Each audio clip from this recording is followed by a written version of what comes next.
Ok, alors vidéo pour installer un Xpenology en point par point, qui me servira de pense-bête et servira probablement à d'autres personnes. Donc, j'ai récupéré l'image dont j'ai besoin. Je vais donc écrire sur la clé USB certaines données. Donc il faut avoir installé OFS Mount. On l'ouvre, on monte un media, on enlève le read-only, sinon on ne pourra pas faire grand chose. Et on prend, voilà, le Synotof, dans mon cas que j'ai renommé pour le retrouver plus facilement, et on ouvre la partition 0. Dans cette partition 0, qu'est-ce qu'on va avoir? Plusieurs choses, donc il m'a mis des lettres. Le lecteur USB E ne prend rien, en revanche le F me donne certaines données. Dedans on a, tac, vous voyez, si je décale un petit peu, hop, ça me donne différents éléments. On va dans grub et on doit aller modifier ce grub.cfg. Donc avec Notepad par exemple, et on doit aller modifier notamment ces deux valeurs-là, VID, PID. Donc pour faire ça, il faut aller récupérer notre fameuse clé USB. Donc clic droit propriété dessus. Matériel, on prend la clé USB, on fait propriété. Alors là-dedans, il faut les trouver. Il y a un endroit où on a ces données-là.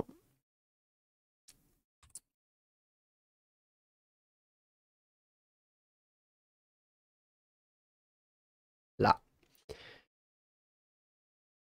PID, il faut laisser le 0x dans mes souvenirs. 0044. VID, c'est le premier. 154. B. Ok. Et tout le reste, me semble-t-il, avait été fait. Donc on enregistre. Petit coup de disquette. Ok. On referme le tout. Et on fait dismount. On démonte. Ok, ça je vais virer. Hop. Et maintenant, on va l'écrire. L'image. Dans mon cas, je vais utiliser Rufus. Je vais peut-être juste formater toutes les partitions avant.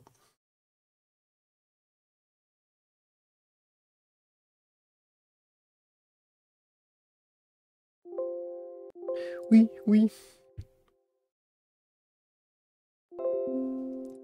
Ok. Juste comme ça pour être sûr.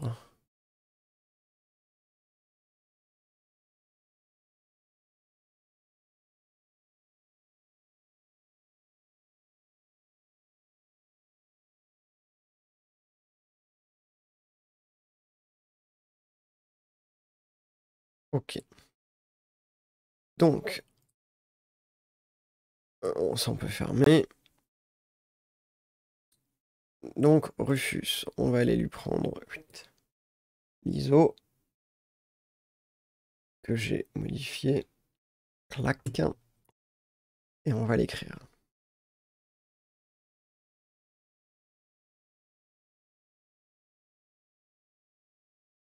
On va reformater la partition et tout ce qui suit. Oui, oui. Écriture.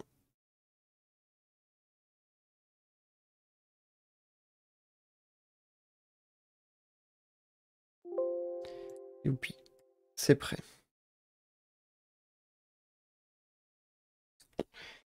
On peut pas le démonter proprement, donc bah, on enlève.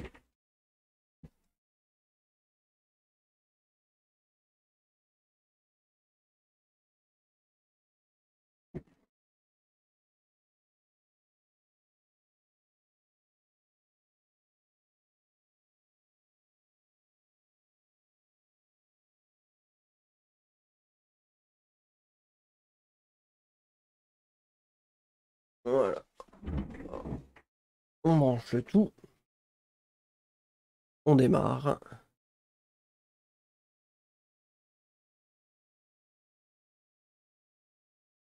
le temps que ça boot.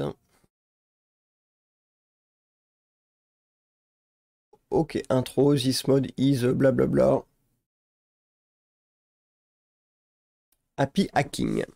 Donc ça c'est bon. Une fois que ça c'est fait. Une fois que ça c'est fait.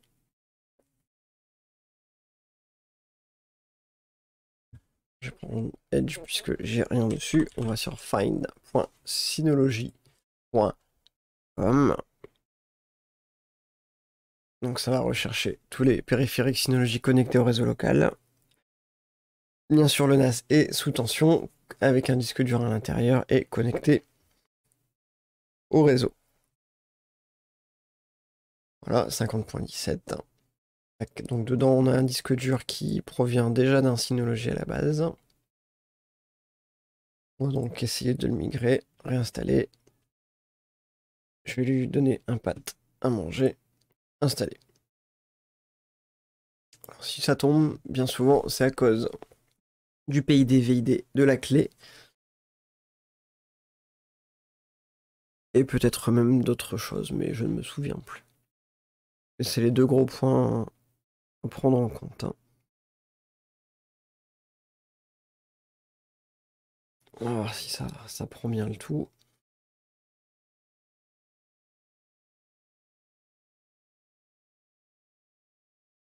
Installation Disk Station Manager, alias DSM.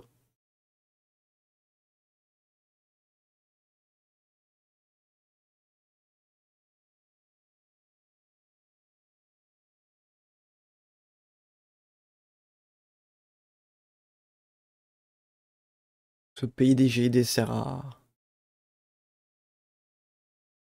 avoir des droits, je pense, ou bien communiquer avec la clé USB en lui disant hey, c'est bien toi PID nanana, VID nanana.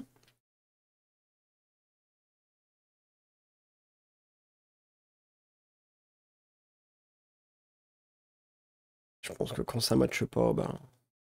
Nyeh. Erreur 13.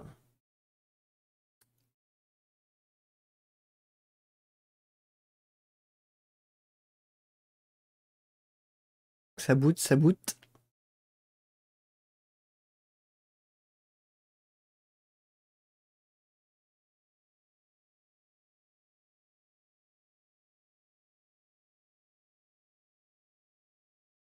Ça boot, ça boot.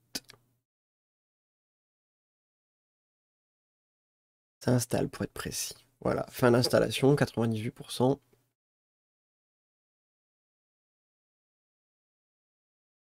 Et maintenant, ça redémarre.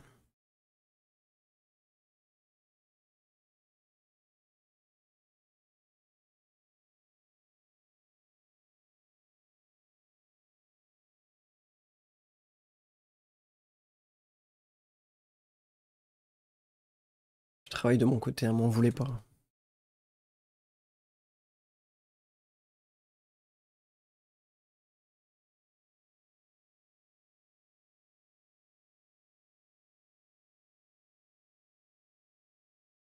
Donc ça redémarre, ça boot.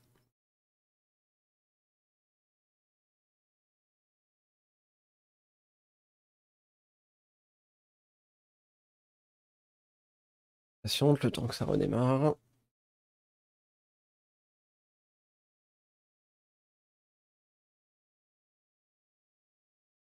Donc comme pour l'installation, c'est plus ou moins long en fonction du matériel et de la rapidité du NAS concerné.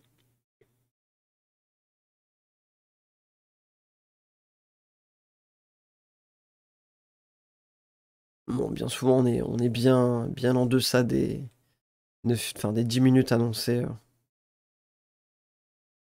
On est plutôt sur du 2-3, globalement.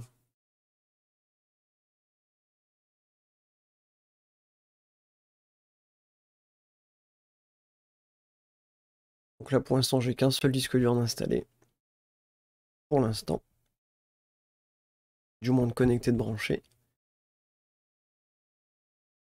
Puisque le temps que ça boot d'ailleurs, il faut que j'aille regarder comment activer le SHR dans le Sino. puisque le but étant de faire un SHR sur 4 disques durs, dont un en redondance. Ce qui devrait nous donner 1 Tera 5. On va commencer par 1 et je vais y aller au fur et à mesure.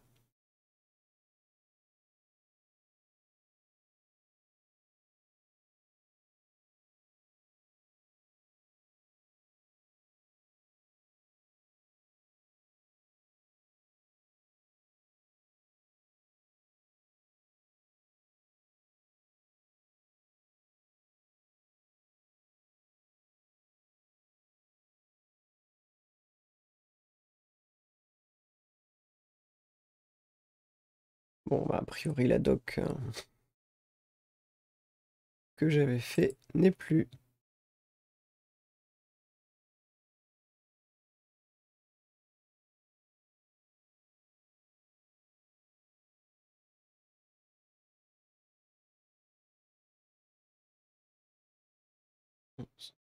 Ah si, montage SHR. Voilà la doc.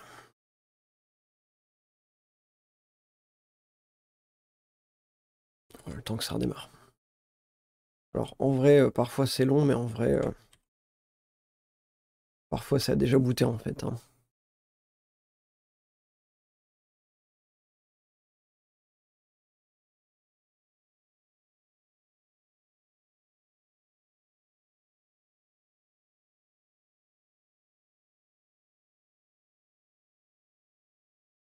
Bref, patience. Patience, patience.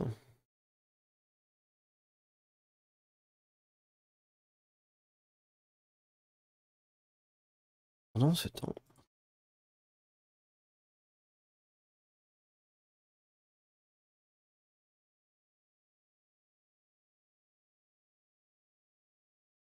Donc pour Pucci, adresse IP, port par défaut 22. Et on pourra faire open, hein, une fois qu'on aura déjà entamé la première partie de configuration.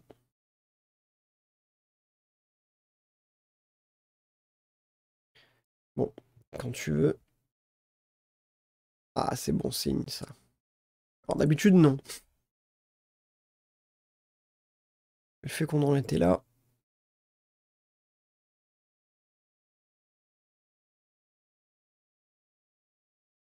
Time out. Je suis, il arrive, il arrive, il arrive. Bon, celui-là aurait été plus long qu'à mon habitude.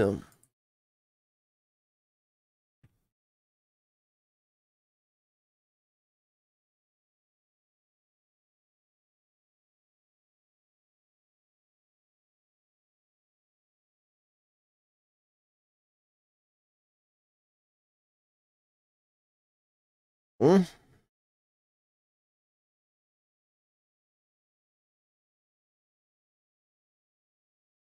Ça répond.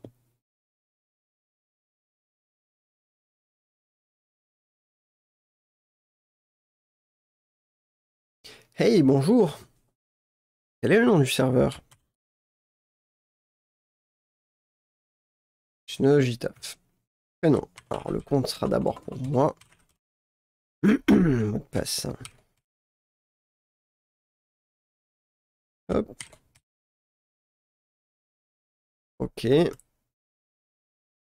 On valide.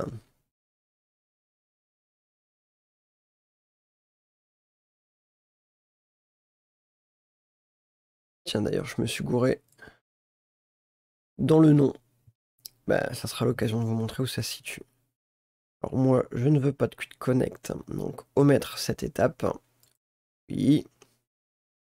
Oui. Pour récupérer sur le find.synology.com, même s'il est d'office à l'installation, il le fait. Bonjour. Non. Voilà. Clac, clac, on peut faire ça, ça, ça, ça.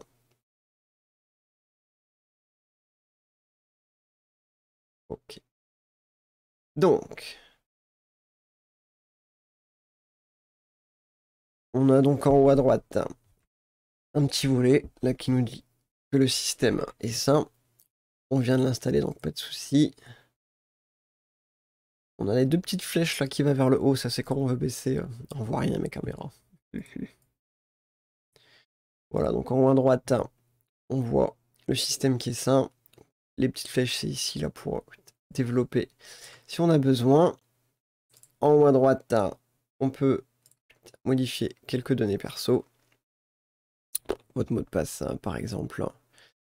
Format de la date. Pas commun. Je préfère. Non, si, qui est commune. Je n'ai rien dit. Bon, voilà, rien de particulier. Je vais me remettre en haut à droite. Donc, ce qu'on va faire. Première étape. Panneau de configuration. Mode avancé. On va aller rechanger le nom que j'ai pu lui mettre. Parce que je me suis gouré. Donc, dans mes souvenirs. Loin. Parce que Logitof, c'est pas terrible. OS, ici. Dans réseau. Si. No Logitof. On valide le tout.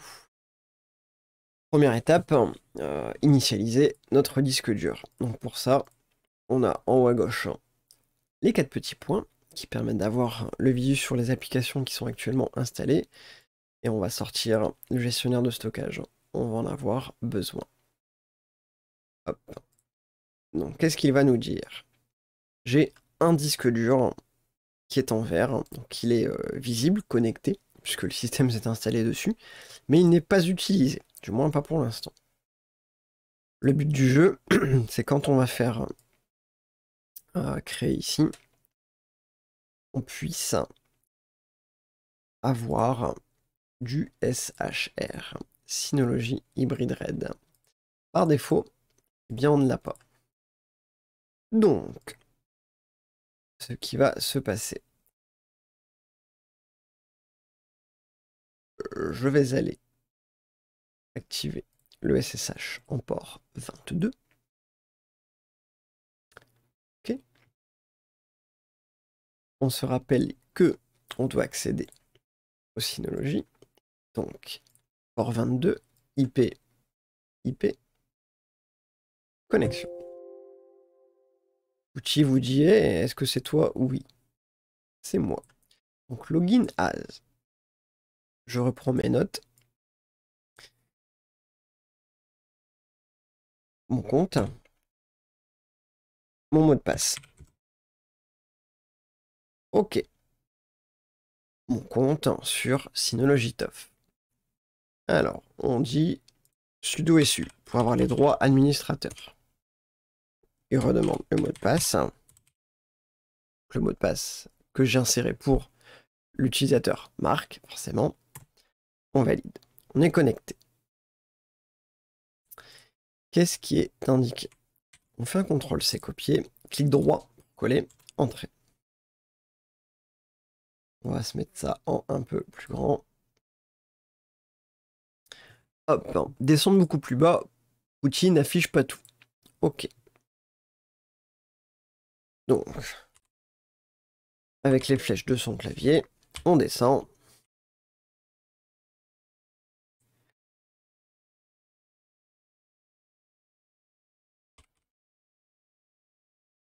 Jusqu'à trouver support et groupe où il faut mettre un dièse.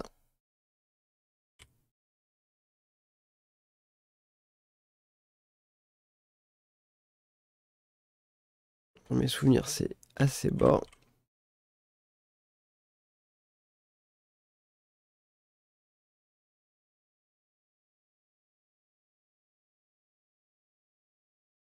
Désolé pour le bruit de la touche.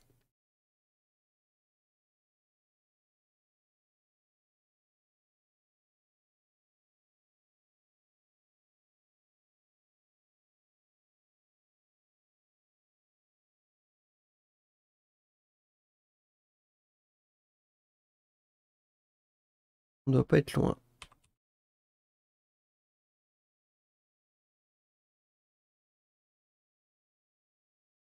Ou pas.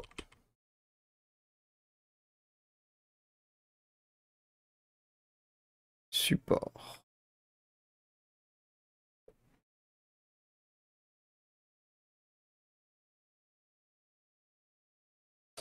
Support et groupe. Faut le commenter.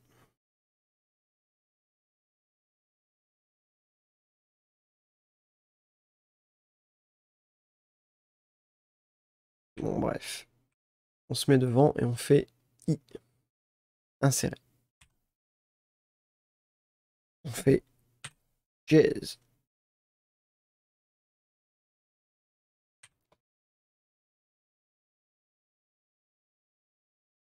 Ok.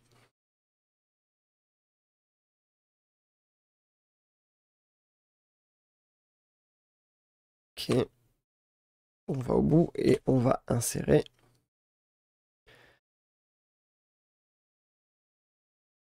Support. Sino. Hybride. Red. Égal. Yes.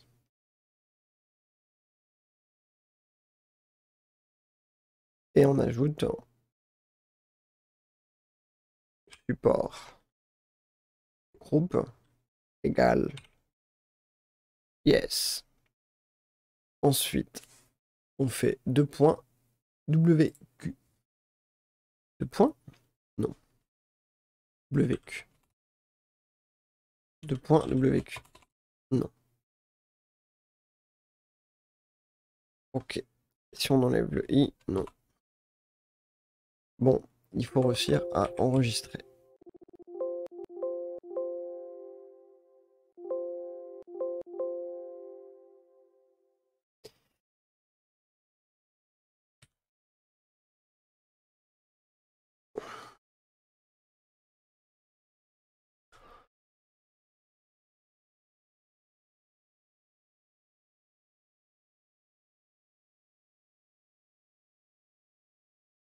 Modif WQ. 2 points WQ.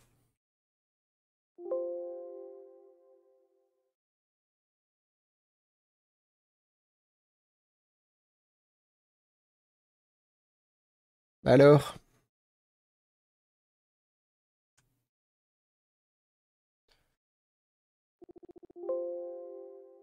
je ne sais plus.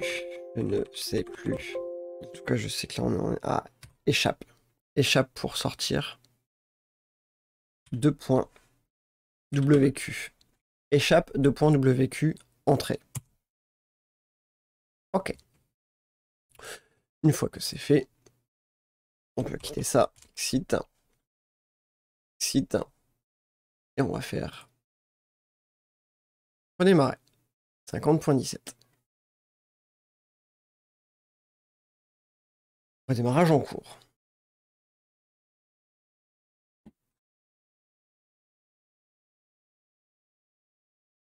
On est des M&M's pendant ce temps-là.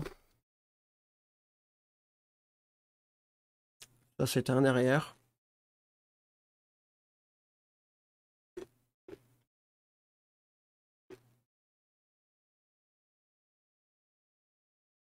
Toujours éteint.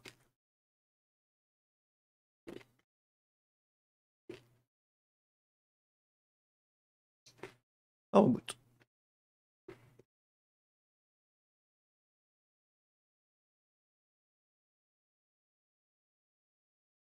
Ça se mange bien. Hein.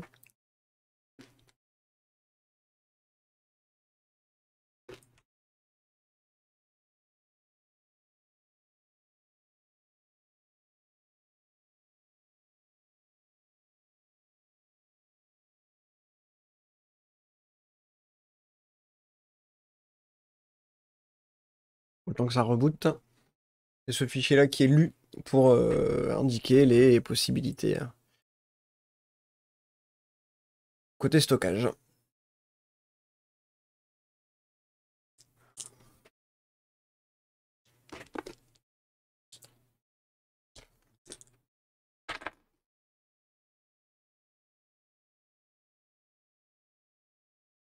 Nous voilà. Donc, qui suis-je? Mot de passe. connexion.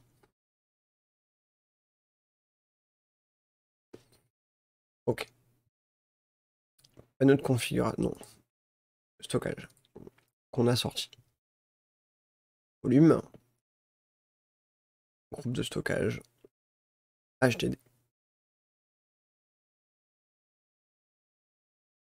SHR. Dans mon cas, ça sera un SHR classique. Non. Description. SHR 1. Ce disque-là. Oui. Oui.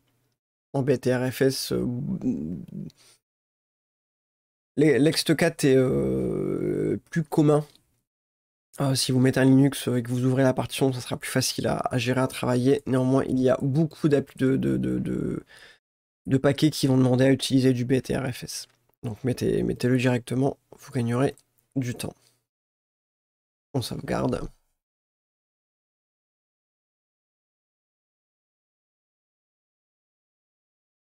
On crée le volume 1. Il crée par la même occasion le groupe de stockage. Voilà, création du système de fichiers. On avance. Et là, on est passé en bleu. Donc là, on est sur le 3e emplacement du disque. Et là, il est en train de créer. Donc là-dedans, dans ce qui est utile, ça et ça, à savoir qu'au besoin, vous avez pour certaines ces deux parties-là, je vais vérifier les données en arrière-plan, une sorte de carré avec un autre carré à l'intérieur en haut à droite. C'est vrai, toujours ma caméra devant. Hop, je vais mettre en bas à droite. Voilà, on a ici état du système et le petit carré est là. Ça permet de le mettre ici tout en haut. Pareil pour celui-là, on peut le faire. Donc ce que vous pouvez sortir, vous pouvez mettre les journaux récents, le stockage qui est connecté. Par exemple, ça on met en plus petit, ça on met en plus petit. Et ça voilà, permet de voir un petit peu ce qui est en train d'être fait. Donc ça c'est bon, c'est en cours, c'est lancé. Pour les paquets, quand on clique dessus, on valide tout ce qu'il demande, et ça on va pouvoir le mettre à jour après. Moi ce que je vais faire, je vais déjà le rééteindre, aller lui mettre un autre disque dur.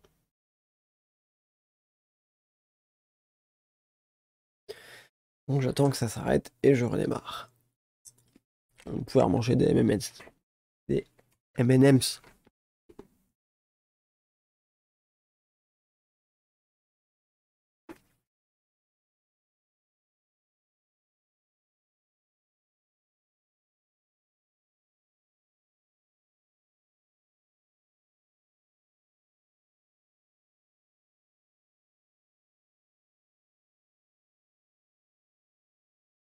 Et il accroche les pagaies là.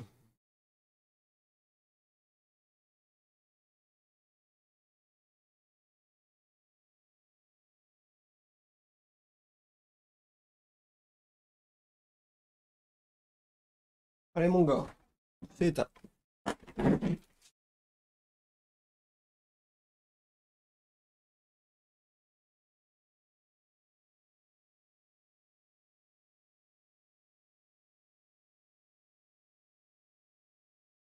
Deuxième disque branché, on reboot. On remange des M&M's.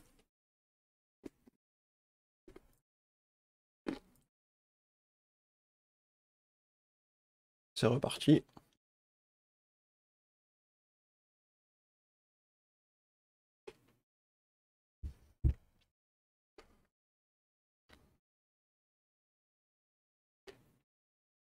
Soyez un peu patient, on reboot, hein. Ça prend un petit peu de temps, c'est normal.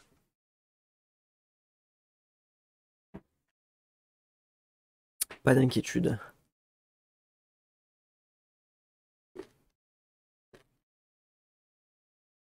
Désolé pour le bruit.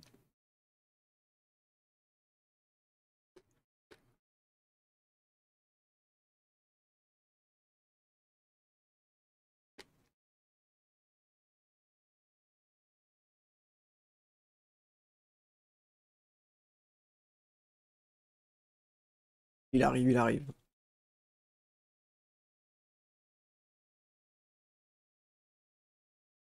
Et ça remouline tout seul. Donc ça c'est bon signe, c'est que il est impossible d'accéder à cette page. On est en refusé. Ça veut dire qu'il y a bien quelque chose au bout. Le NAS en l'occurrence qui répond non, pas tout de suite. Mais quelque chose répond.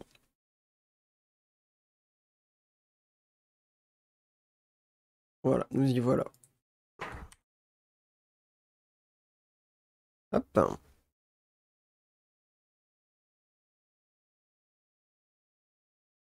Et alors, je vais noter ça quelque part.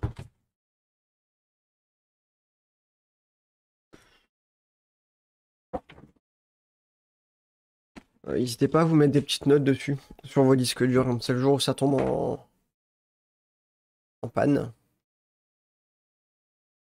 Oui, là, il dit par exemple volume dégradé ou planté.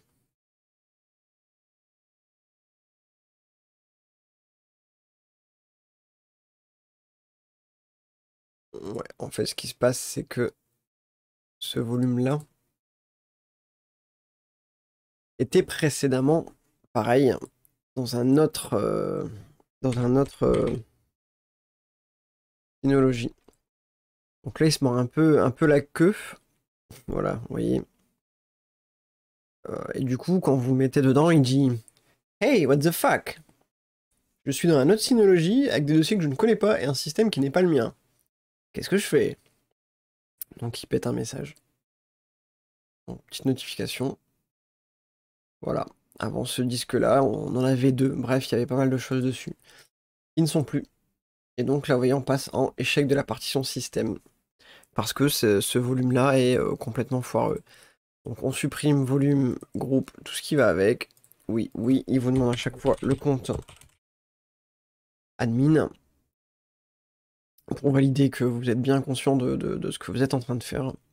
D'ailleurs, en parlant d'admin, il y a un point qui est vachement important.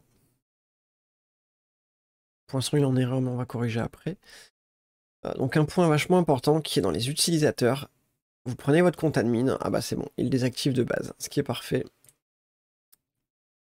Puisque si vous ouvrez votre NAS vers l'extérieur, vous risquez d'être attaqué, entre guillemets, du moins d'avoir des IP que vous ne connaissez pas, des gens que vous ne connaissez pas, qui vont tenter de se connecter au NAS avec le compte admin, puisque c'est un compte qui est créé par défaut, donc c'est facile à trouver, on sait qu'il existe, et sinon, bah, elle désactive d'office, ce qui était de mémoire pas forcément le cas avant.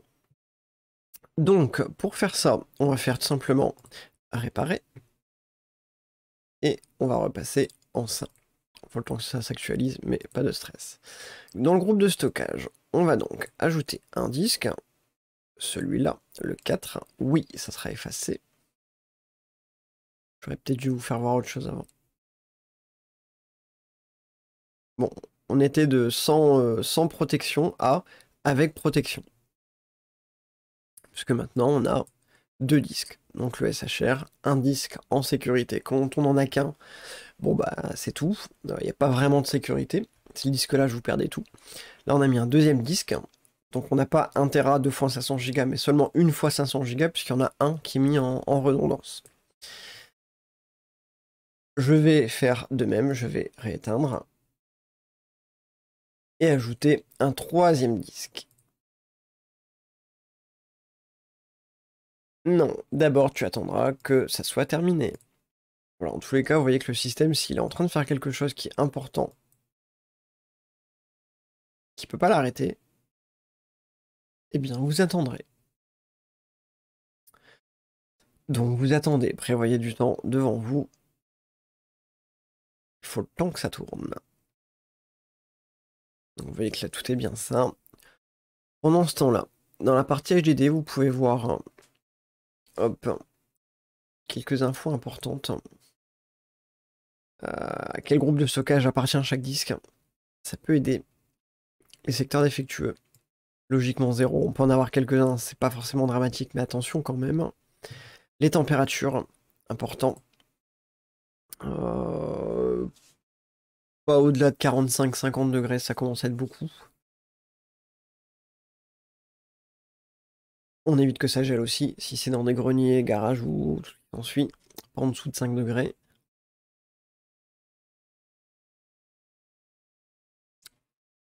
Ça nous concerne pas, bon, faut attendre que ça bosse, hein. Faut attendre que ça bosse, hein. Petit tour d'horizon, pendant qu'il fait ça. Centre de paquet, on a vu qu'on avait des mises à jour. Pour faire la mise à jour, on fait mettre à jour. Rien de fou. Bon, pareil, le temps qu'il fait ça, qu'est-ce qu'on a? Un panneau de configuration, on verra plus tard. On a là-dedans un moniteur de ressources qui sert à voir eh bien, ce qui est utilisé actuellement sur le serveur. Donc, visu global sur ce qu'il est en train de faire. Donc là, il est en train de bien travailler. L'utilisation de la RAM, donc là, dans celui-là, on a 4 Go.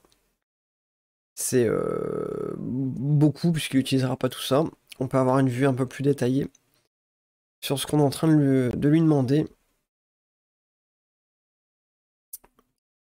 Voilà, et donner l'utilisateur du système et les attentes d'écriture. Au niveau de la mémoire, pour l'instant, il utilise que ça, mais ça va vite grimper. Mémoire tampon, mémoire cache qui est pas énorme, et pour l'instant, beaucoup de mémoire qui est libre. Mais tout cela va évoluer au fur et à mesure du temps, puisque dès qu'on aura des paquets en plus, des choses qui vont se mettre en place, et, eh bien, on va avoir une augmentation de cette mémoire hein, qui va être faite. Hein, pour donner une ordre d'idée, s'il y a pas mal d'applications, on sera plutôt aux alentours des 1 giga globalement utilisés. Donc, ce qui nous amène à une question importante. Combien de RAM minimum? 2 gigas, c'est bien. Si on a plus, c'est bien, c'est mieux. Mais 2 gigas, c'est un très bon minimum. Il faut se dire que les entrées de gamme côté Synology, on débute avec 512 MO. Donc 0,5 giga. 2 gigas est vraiment bien. Voilà, et quelques données sur l'utilisation des disques hein, et du volume. Le disque, un disque, volume, un ensemble de disques. Puisque un volume X peut contenir 5 disques, par exemple. C'est pour ça qu'ici, on va nous dire volume 1, c'est ça, et disque 1. Eh bien, on va en avoir 2, par exemple. Par exemple. Donc là, il est en train de bosser. Qu'est-ce qu'on peut voir d'autre hein? Donc voilà, il va, hop, vous donner des infos. Clac, à chaque fois. Gestionnaire de tâches comme sur un ordinateur. Hop, voilà, la mémoire qu'il utilise. Et l'utilisation du processeur en conséquence, avec la possibilité de faire des tris. Là, c'est le bureau DSM qui consomme le plus, d'après ce qu'il dit. Ce qui prend le plus de mémoire, service interne DSM. L'utilisateur connecté, moi, ce qu'on retrouve ici. Limite de vitesse, bah voilà, ça porte son nom. Permet surtout de tuer des connexions, à vrai dire. Si vous voyez quelqu'un de connecté, vous ne savez pas qui c'est, vous avez un doute, vous sélectionnez, bam, et vous le cliquez. Alors là, j'ai rien puisque je ne peux pas m'auto-tuer. Ce qui serait un peu con. Et des alarmes qu'on peut mettre en place. Hein.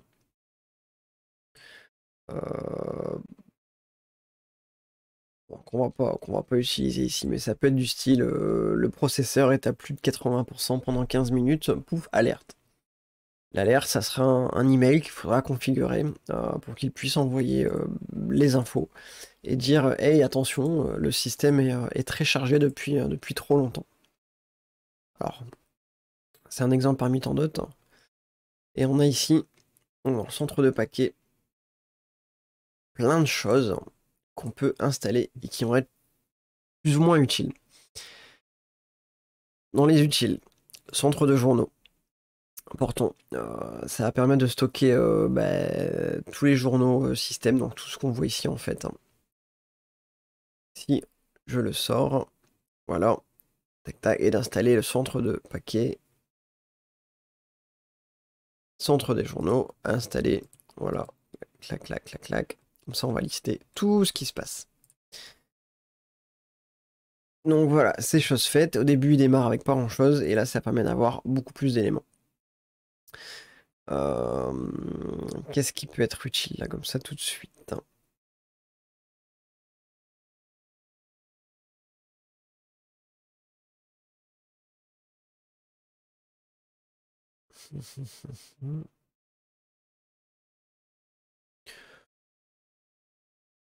Bah, pour l'instant, pour un début, j'ai envie de dire c'est tout.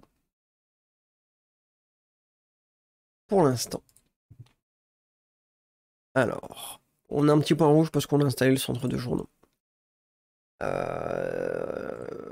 Où en es-tu? On est un petit 10%. Bon. Ok. On va aller regarder côté notre configuration. Je vais créer un utilisateur pour vous montrer. Comment on crée? On fait créer le nom. Celui à qui je vais destiner cette machine. Description. Ça sera un administrateur. Son mail. Bon, ça ne sera pas nécessairement utile là tout de suite. Hein. Et un mot de passe. Parce que je vais mettre par défaut.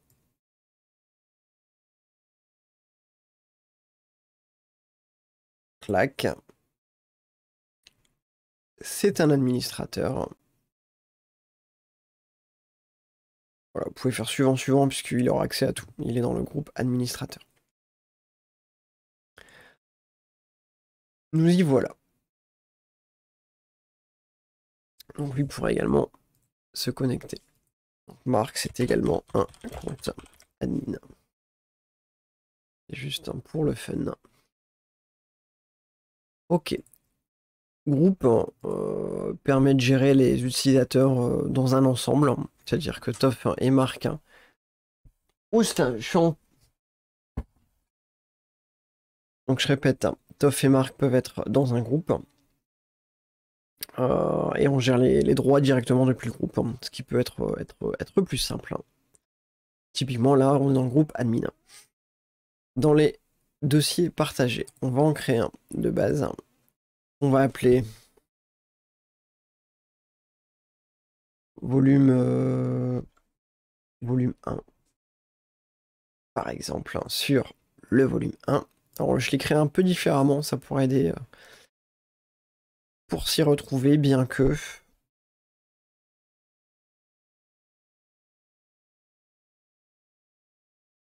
Bon, ça porte bien son nom.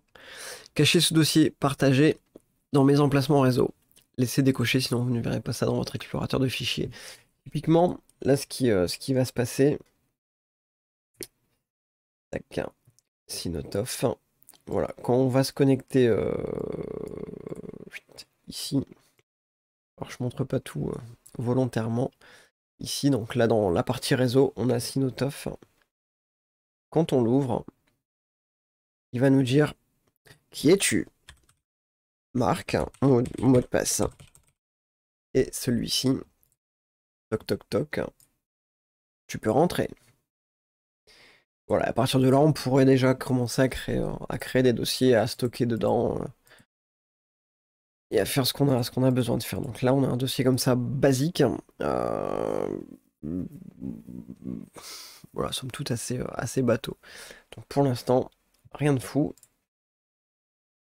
On a strictement rien. D'ailleurs, j'ai dit qu'on pouvait créer des dossiers, etc. Non, il faut d'abord créer votre volume pour ensuite aller dedans. Parce que sinon, l'état, vous n'allez pas pouvoir faire grand-chose. Donc volume 1. On fait suivant, suivant, suivant. Clac. Suivant, suivant, suivant, suivant. Pour l'instant, vous embêtez pas. Et de ce qu'on avait ici, si j'actualise, on a maintenant un volume 1. Puisqu'ici, on ne peut pas écrire. Mais dans le volume, on peut écrire.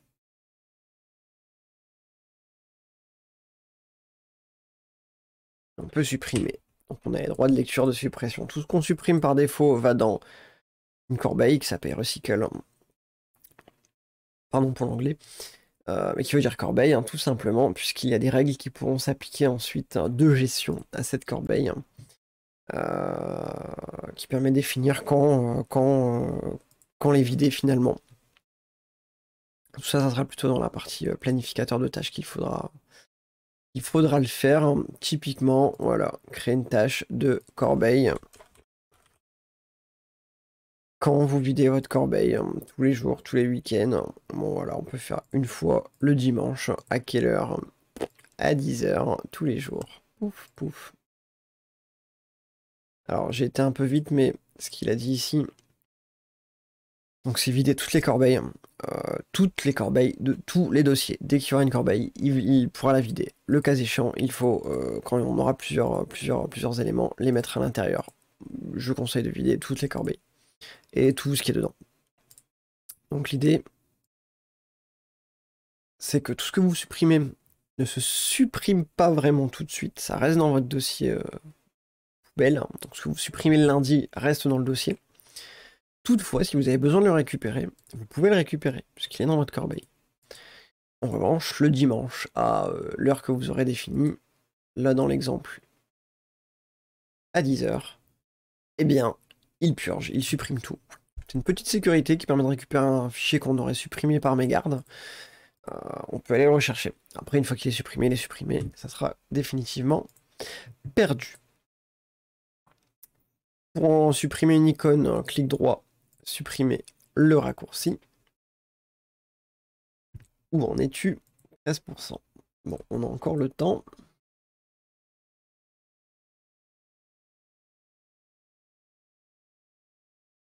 Bien, bien, bien. On voit ici une connexion CIFS. Ouais, c'est bon, j'ai plus ma caméra devant. Le HTTP/HTTPS correspond à moi, utilisateur qui me suis connecté sur cette adresse. Le CIFS correspond à moi, utilisateur qui me suis connecté depuis... Allez. Depuis cette partie-là. Depuis l'explorateur de fichiers. C'est une connexion donc CIFS qui correspond derrière à un protocole qui s'appelle Samba, pour la petite histoire. Et cette connexion-là peut être tuée. Et on peut la remettre aussitôt, si on se reconnecte dessus. Mais voilà, ça sert à ça de tuer une connexion. Bon, moi je suis connecté, donc il va me la laisser, mais c'est pas forcément utile de la faire de cette manière-là, c'est plus la partie HTTP, HTTPS, soit un accès local depuis l'interface web qu'on peut tuer. Qu'est-ce qu'on va avoir de plus? Est-ce que si, fort pratique, fort utile, mais réservé à un public un peu plus averti.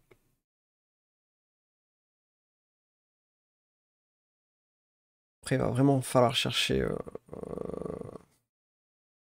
ce dont vous avez besoin. C'est extrêmement vaste. C'est extrêmement vaste, tout va dépendre de ce que vous pouvez avoir besoin. Dans les utiles pratiques, hyper backup. Sauvegarde votre NAS vers autre chose, un autre NAS, un disque réseau, un disque dur que vous avez branché en USB, bref. Un autre périphérique. Hyper backup, Volta. Même principe, sauf que ça c'est pour la partie serveur. Si vous souhaitez être serveur hyper backup et que des gens aillent déposer des sauvegardes chez vous,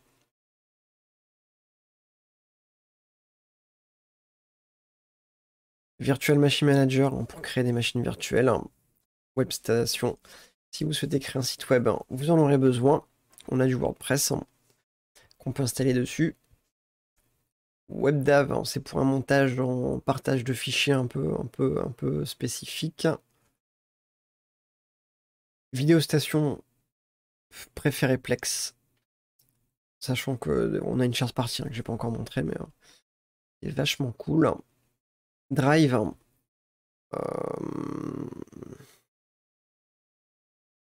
Un peu à la Google en fait. Un drive, voilà, vous stockez dessus tout type de fichiers. Vous pouvez les ouvrir, les travailler, une suite bureautique intégrée. Plutôt sympathique. La possibilité d'avoir votre propre chat. Plutôt bien fait. Un Messenger, typiquement dans le visu. Surveillance station, si vous avez des webcams. Vous pouvez installer 2 webcams, il me semble, gratuitement. Pourquoi pas. Serveur multimédia. Pourquoi pas, en fonction du besoin. Permet d'avoir accès à l'UPnP, notamment. C'est un peu particulier. Gestion de photos, photostation, Moments. Sachant que Moment c'est plus récent que Photostation, donc j'irai plutôt là-dessus au besoin.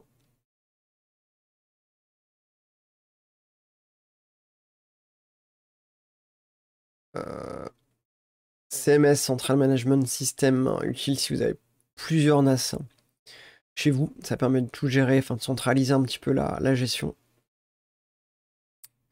Analyseur de stockage, tiens, utile. Ça enfin, vous donnera plus d'informations sur ce que vous utilisez côté stockage.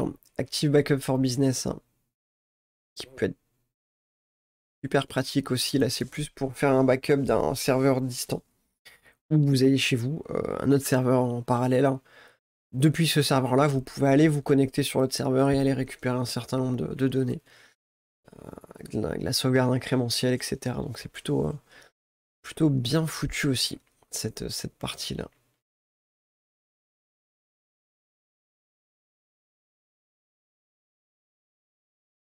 On va l'installer, l'hyper backup. Et on va installer peut-être celui-ci.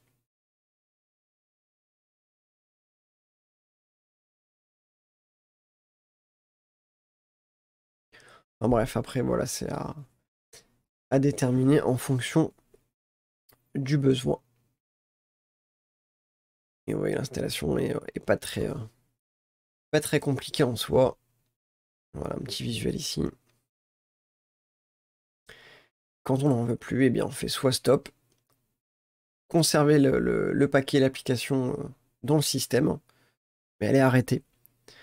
Si vous n'avez plus besoin, vous désinstallez. Donc stop, met un arrêt au paquet.